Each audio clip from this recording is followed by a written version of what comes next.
Olá, fera! Seja muito bem-vindo a mais um vídeo do nosso canal. Esse é o número 4, continuidade do nosso curso básico de redação aqui no Escreva Melhor. Não fique triste, não fique nervoso, não fique ansioso. Calma, é só ver um vídeo após o outro e resolver o seu problema com a redação do Exame Nacional do Ensino Médio. Vídeo 4, vamos nessa! Na quarta parte do nosso curso para redação aqui no YouTube, você vai se ligar na competência de número 4 da redação do Exame Nacional do Ensino Médio. E o que é a competência 4? A competência 4 vai tratar da coesão textual. Ela diz mais ou menos assim: domínio dos marcadores linguísticos responsáveis pela construção dos argumentos. Ou seja, você precisa demonstrar domínio dos marcadores linguísticos responsáveis pela construção dos argumentos. Mas o que seriam esses marcadores linguísticos? Essa é uma questão que se apresenta. Os marcadores linguísticos são, na verdade, os elementos de coesão, sacou? E aí, nesse ponto, a gente precisa parar para te explicar o que é coesão textual. Portanto, para tudo!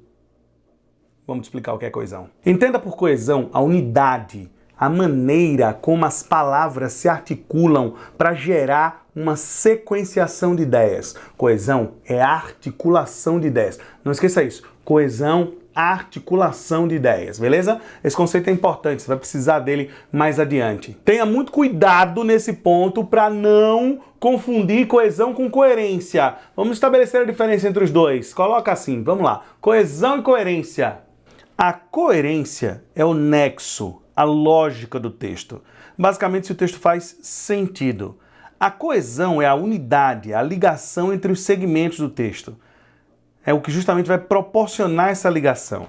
Vamos começar com uma sentença relativamente simples, para que você possa entender como a coesão se forma no texto. A partir disso, e dessa diferenciação que a gente estabeleceu anteriormente entre coesão e coerência, certamente o teu aprendizado vai melhorar. Então, vamos lá, frase por frase, tentando entender o que é a coesão textual.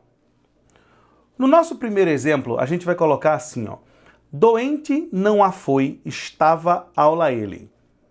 Essa frase, se você observar, ela não tem nem sentido, não faz muito sentido, e ela não tem articulação, ou seja, são apenas palavras jogadas no papel. Por outro lado, se eu digo ele estava doente, ponto, ele não foi à aula, eu tenho duas sentenças distintas. A única coisa que me pode provar que eu estou falando da mesma pessoa nesse caso é o fato de eu acreditar que o ele que se repete na segunda sentença é a mesma pessoa.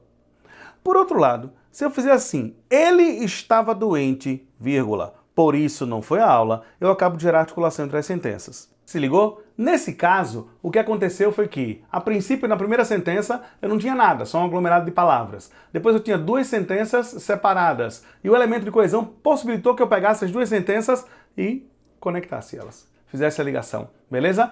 Os elementos de coesão, eles têm essa propriedade, eles são articuladores. Eles são marcadores linguísticos ou simplesmente conectivos. Lidam com a possibilidade de você articular segmentos textuais. Vejamos.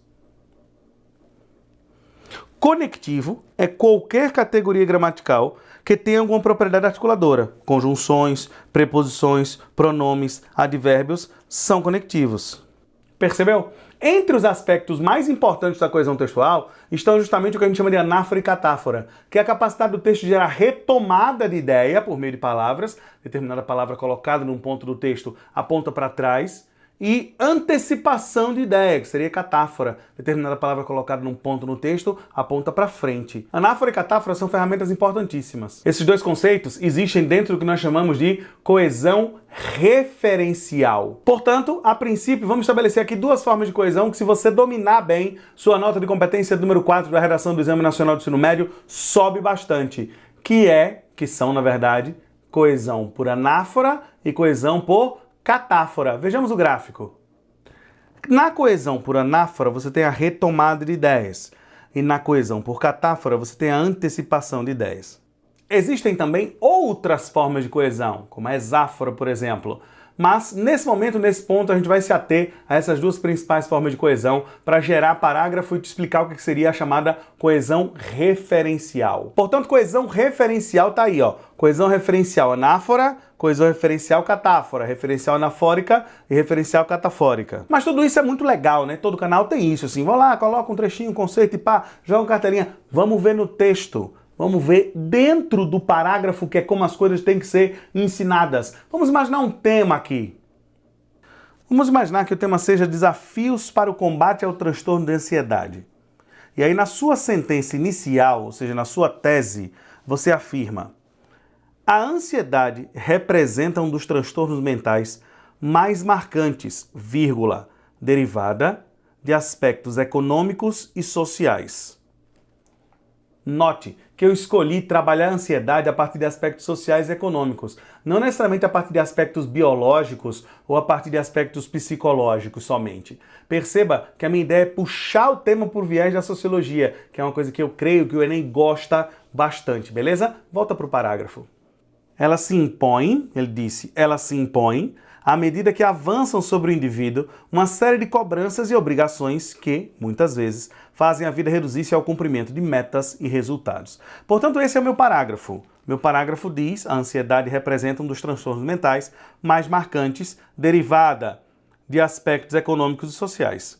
Ela se impõe à medida que avançam sobre o indivíduo uma série de cobranças e obrigações que, muitas vezes, fazem a vida reduzir-se ao cumprimento de metas e resultados. Observe que, quando eu digo assim, ela, eu estou apontando para a ansiedade. Agora, note a posição do termo ela, que está justamente na passagem de um período para outro. Essa passagem entre períodos é o entre períodos. Meio óbvio, né? Mas essa passagem é um ponto fundamental da boa escrita. Escreve melhor quem consegue puxar uma ideia do final de um período para o começo do outro. Ou seja, quem consegue gerar andamento, quem consegue fazer o parágrafo andar. Esse é um ponto interessante. E para isso, os anafóricos são fundamentais. Voltemos para o parágrafo. O ela aponta para a ansiedade. Observe que quando eu digo assim, derivada de aspectos econômicos e sociais, esses são meus tópicos. É o que eu quero trabalhar. E observe também que quando eu faço avanço sobre o indivíduo uma série de cobranças e obrigações que muitas vezes fazem a vida reduzir-se ao cumprimento de metas e resultados, eu estou apresentando uma situação problema. Nesse ponto, é uma dica.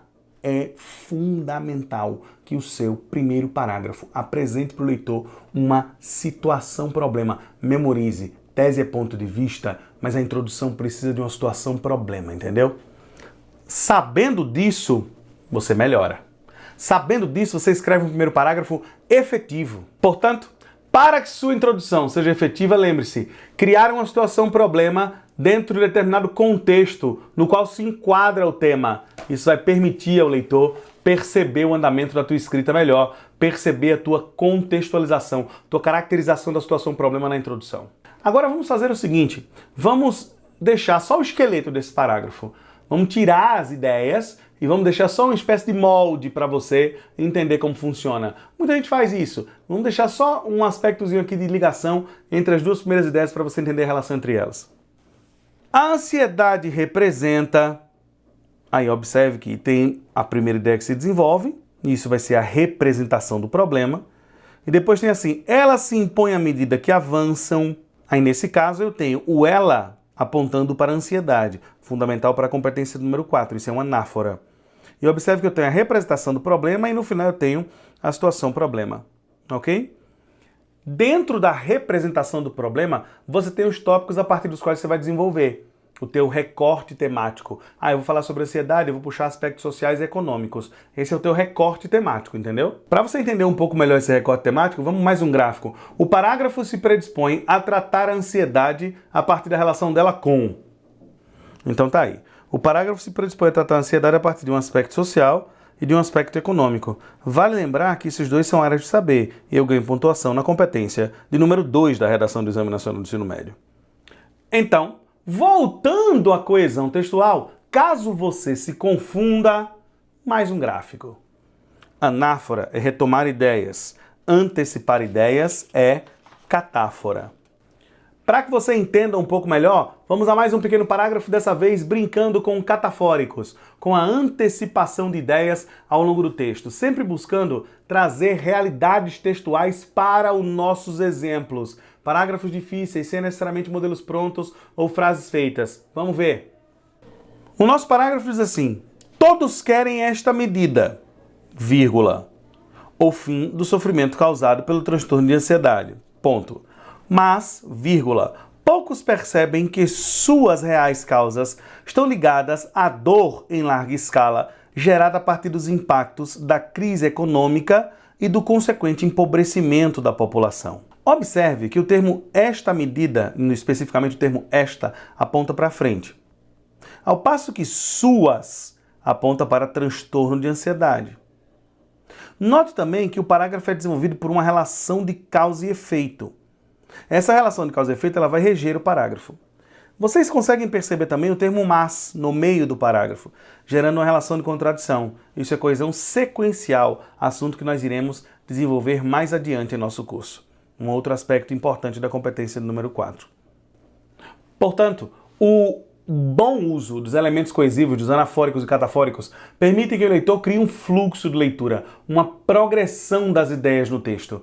Essa progressão vai evitar fuga, vai ajudar o seu texto a articular os parágrafos, a fazer um parágrafo bem articulado, beleza?